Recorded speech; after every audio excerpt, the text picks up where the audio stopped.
All right, good afternoon and welcome back. We are glad that you are participating in this great event, and we're looking forward to our next corporate workshop. And so with that said, we shall begin here. Nice the screen. All right, we gotta love the world of technology. It's always fun. So again, welcome back. And this particular workshop is made possible to you by Ball Corporation and Major League Baseball. Civic Council is a membership organization of CEOs in the Kansas City region with the goal of accelerating prosperity and quality of life. Sherry Gonzalez joined the Civic Council as Vice President in January 2019 and as the Director of KC Rising to achieve a shared vision of regional prosperity for all. Sherry works with businesses, organizations, and leaders to promote system alignment, identify gaps, and monitor the region's outcomes in key economic indicators. Her career has focused on economic and community development in local, state, and international contexts.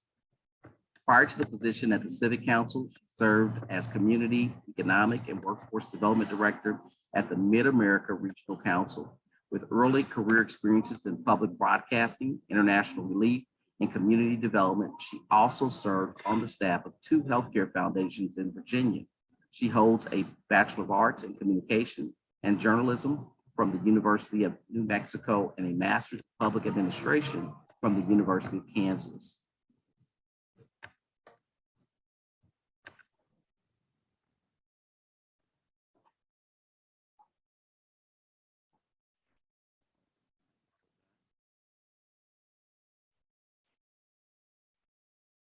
Mark Everett Hill became president of the Civic Council of Greater Kansas City on June 21st, 2018.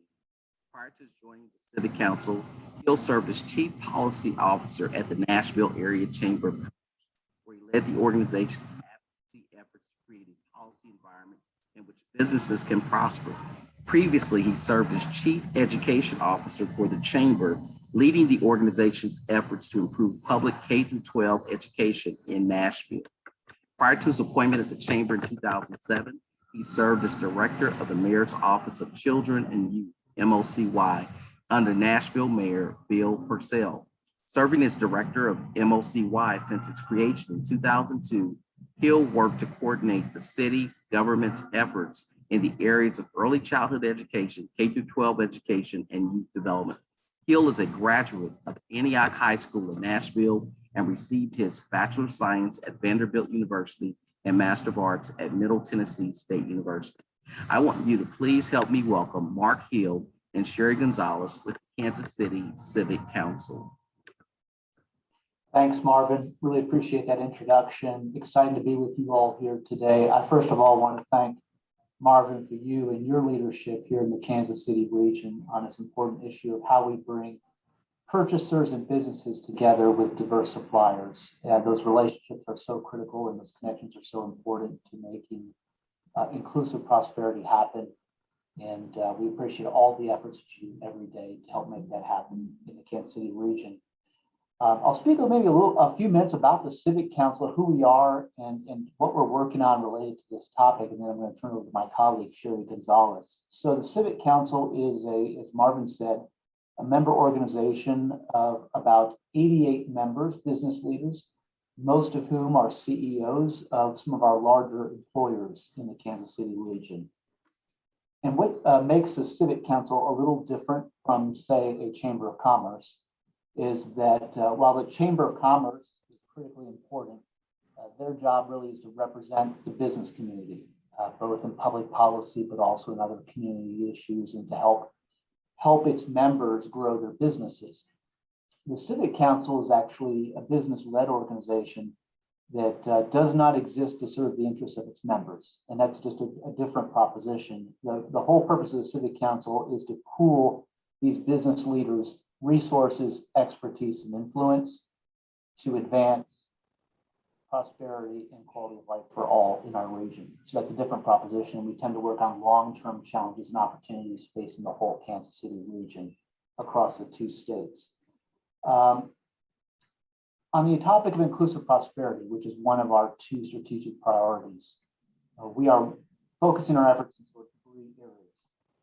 One is that we acknowledge as a group of business leaders that we have some homework to do on the topic of racial equity and advancing inclusive prosperity. And so part of our organization's work is to help equip our members, these business leaders, to be leaders in that space, both externally and in the community, but also within their own company and their organization.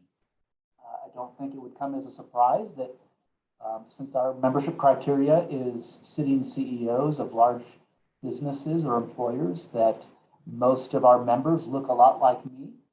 And so, for folks who look like me, we're not naturally equipped necessarily, or we don't have that lived experience to really kind of lead and tackle these issues. So we have to spend the time to listen and learn and to grow that capacity within ourselves as leaders. So that's an important piece that we do. We have offered every year racial equity seminars for our members. More than half have spent a day and a half in that experience. And now we're creating a structure where they can have ongoing conversations about where their successes and challenges are. A second area that we're working related to inclusive prosperity is around the area of skills development, education. How do we equip our young people in particular to take advantage of economic prosperity, to participate in that prosperity? And so we're doing work around education, both K-12 and higher education, especially around real world learning. So how do students, in addition to having mastery of the basic academic subjects that we would all expect, how are they equipped with essential skills that prepares them for participation in the workforce whenever that might take place? How are we giving them connections and exposures to careers and career interests? How are we equipping them to graduate high school, not just with a diploma, but maybe significant college credit, an industry certification, or some sort of valuable internship or project that they can add to their portfolio? So we're doing work in those areas, particularly with our school systems in the region. And the third area that we're working on inclusive prosperity is how do we help build wealth in communities of color? There are a variety of strategies, everything from how you access capital to how you encourage home ownership. But, one of those ways, and really is a topic, that this group is most concerned about, is allowing businesses of color who are small or starting up to grow through purchasing arrangements, to have more business-to-business relationships with corporations and businesses who have that purchasing power, and how those relationships are built and sustained over time. And to that end, we're proud to say that 11 of the 12 CEOs who have signed the CEO Challenge Pledge that Sherry's going to talk about are Civic Council members, which illustrates really the commitment that a lot of our members have to this important area. So with that, I'll turn it over to my colleague, Sherry Gonzalez, who is Vice President of the Civic Council, but she's also the Director of KC Rising, which is a community initiative that the Civic Council and other organizations in our community are focused on that provides a regional vision of prosperity for Kansas City. So Sherry, I'll turn it over to you. Yeah, thank you, Mark. And thank you, Marvin, for inviting us to talk about our work. If you'll go back to the purpose statement, KC Rising was started at the near end of the Great Recession. Data had showed that Kansas City wasn't coming out of that recession as quickly as other cities of similar size. We do not have sort of a legal governance structure. We're a coalition of the willing, brokering, and trust. And at any given time, there are about 200 volunteers that are part of the enterprise. These volunteers include CEOs of companies, elected officials, superintendents, chancellors of education institutions, and executive leadership of philanthropic organizations. The purpose of KC Rising, you see that before you. We exist to achieve a shared vision of regional prosperity for all by aligning and accelerating community effort for greatest impact. Each of these words have been carefully considered and selected. The shared vision was created with community over the course of about 18 months, and the region is a bi-state area of Kansas and Missouri with 166 municipalities that make up the MSA. For all is about economic inclusion and intentional action to lift the bottom. There's an African proverb that is often quoted that sort of says, if you want to go fast, go alone. If you want to go far, go together. And at Casey Rising, what we believe is that you go farther, faster together. And so you see that in the alignment and acceleration. Alignment, we believe, will bring the acceleration that we're looking for. Next slide, Marvin. So Casey Rising is business led, it's metrics driven, it's long-term focused. You can see that those badges on the side, those are the 7 pillars of prosperity that make up the regional shared vision. They were created by really asking the community a question. Envision Kansas City in the year 2030. Are we prosperous? Are we not? Why or why not? Didn't matter what part of town we were in, who we were speaking with, what we heard were themes. And these are the themes. Connectivity. It's really about digital access and transportation, neighborhoods, making sure that people are healthy and safe and that there's attainable housing, enterprises, small businesses, to make sure that those businesses have the ecosystem, the fertile soil to grow within our community. Industry is playing to our strengths, where we have assets and capabilities in comparison to other places in the nation or world that Kansas City really differentiates. There's culture, which is sort of how we spend our discretionary dollars, the arts and food and sports. Inclusion, I skipped that, sorry. Inclusion is about economic participation. Are we creating the opportunity for economic mobility? We're not hindering the top, the growth, but bringing intention and action to grow the bottom. And then the last one was education. And this was about transforming the learning environment for all learners. And so if you go to the next slide, this effort that we're going to talk about today touches on a number of the pillars. My last major public event in March of 2020 was an announcement of a report around corporate engagement with entrepreneurs. The research had been done by one of our local partners, SourceLink, and we'd planned to launch task force teams around these critical exchanges that were identified. This is the roster of the diverse supplier diversity task force team. You can notice Marvin's name is on that list. He had served with us over the course of more than a year, where we met virtually, really figuring out what could Kansas City do as a region that would be maybe different or expand some of what we were already doing. Go ahead to the next slide. The task force looked at a number of national models, and one that informed our strategy comes out of Portland. Portland Prospers is the overall effort, and they have a project that they call Portland Means Business. The next 2 slides sort of outline some of our learning. When Portland Means Business had started, they were really working at a major metro level on supplier diversity efforts, and they had been at it for a few years. They thought that setting a goal and some civic accountability would move the needle on percent spend. It didn't. So what was needed in their sort of learned experience is that an internal cultural change needed to happen within that corporation.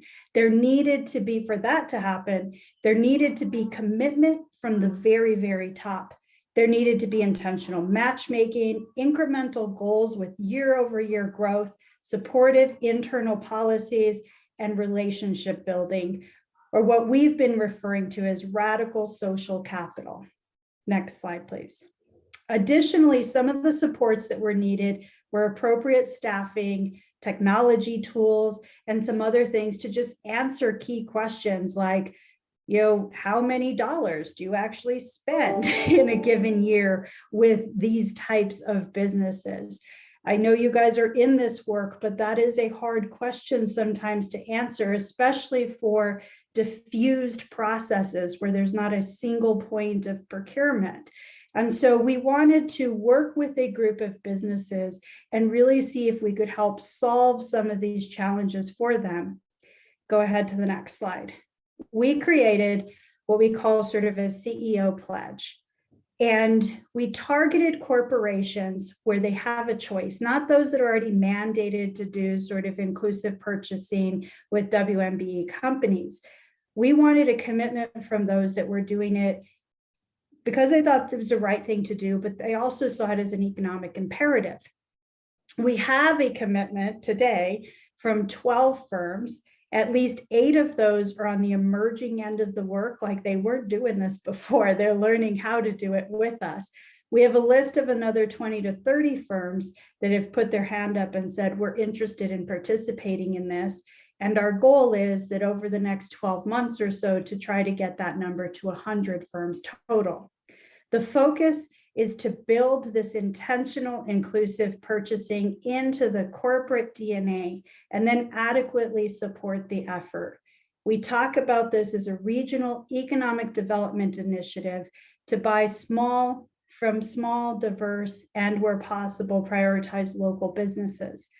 And then when suppliers are identified, spotlight them, give them exposure to a broader community and more clients and business.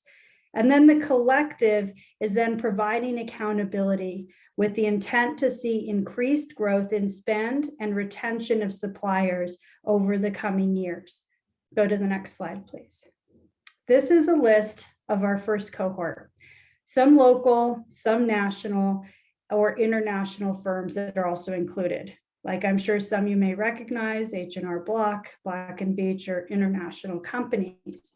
All of these with headquarters in Kansas City.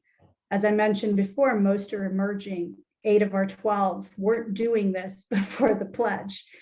And they are including various industries. We have education, we have design professions, we have banks, we have legal, we have utilities and healthcare. Go to the next slide. We see this effort as just one part of a larger diversity, equity, and inclusion strategy. Other areas that we are actively working on are board governance and executive hiring of diverse talent, capital access for diverse small businesses, and measuring impact at a community level with disaggregated data. Next slide, please. If you want to learn more about at least the effort called KC Rising, you can follow us on social, on our website. You can also sign up on our newsletter. And that concludes our presentation. I believe we have a time for questions and answers. Thank you, Sherry, and thank you, Mark, so much for that information. With that, the floor is open for questions. And I guess I'll start with the first question, because this undertaking of over a year of conversation, I mean, it involved a lot of different groups, as the list that you had showcased. You know, a lot of times we talk about how difficult it is to even get this process started. How were you able to, one, coalesce the group and to move the group in such a way that you could develop a cohesive strategy? Lots of hard work is the short answer. but if you want some ideas of lessons learned or best practices, we did start with the data. I mentioned that community gathering. The report that SourceLink did was called We Create Corporate Engagement. You could look it up online.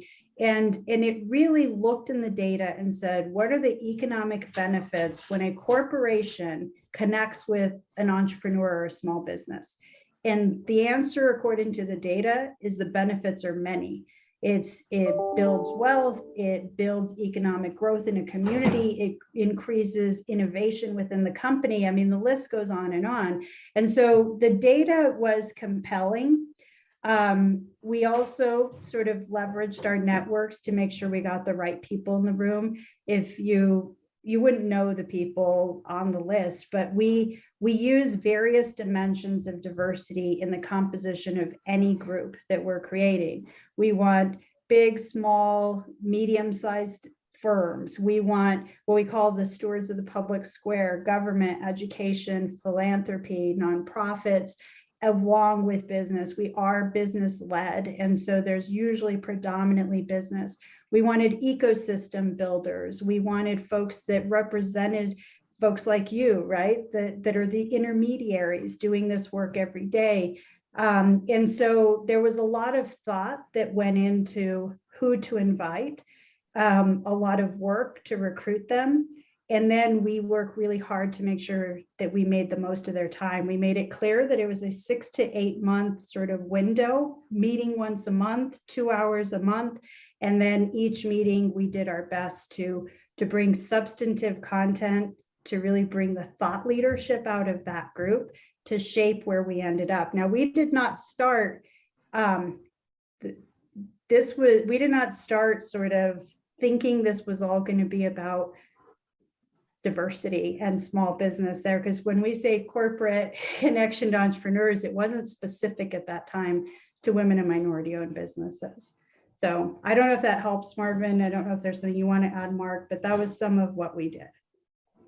That's good stuff, Sherry. I mean, the supports that you all are building into this are really, really important. This is not necessarily easy work to change, the way that you make decisions internally in a large organization.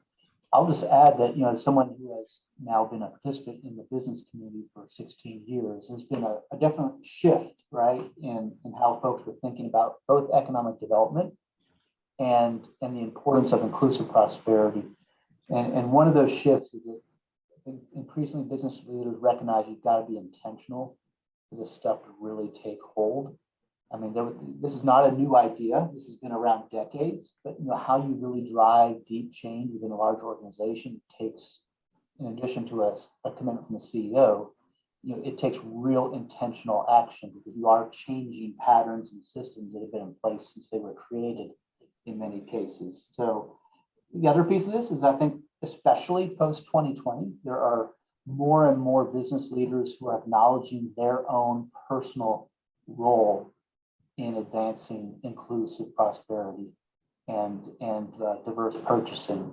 In other words, there's a role not just externally in the community, which is really important, but as a leader of a large organization, I have the ability and some might say the responsibility to really drive this kind of change and think about it. So I think there's a growing awareness and recognition of that fact on the part of a lot of our members and a lot of our leaders. You spoke about the toughness of the conversations, and I know there's a question in the chat, but I don't want to get away from this point just yet. But some of those conversations we had were spirited conversations. They were tough conversations because you have those folks who have that lived experience and who are on the ground floor doing the work. Then you have others who don't have that lived experience and they're wanting to do the work. And then, so I guess the question is, how were you able to forge through those difficult conversations that were had because they were hard?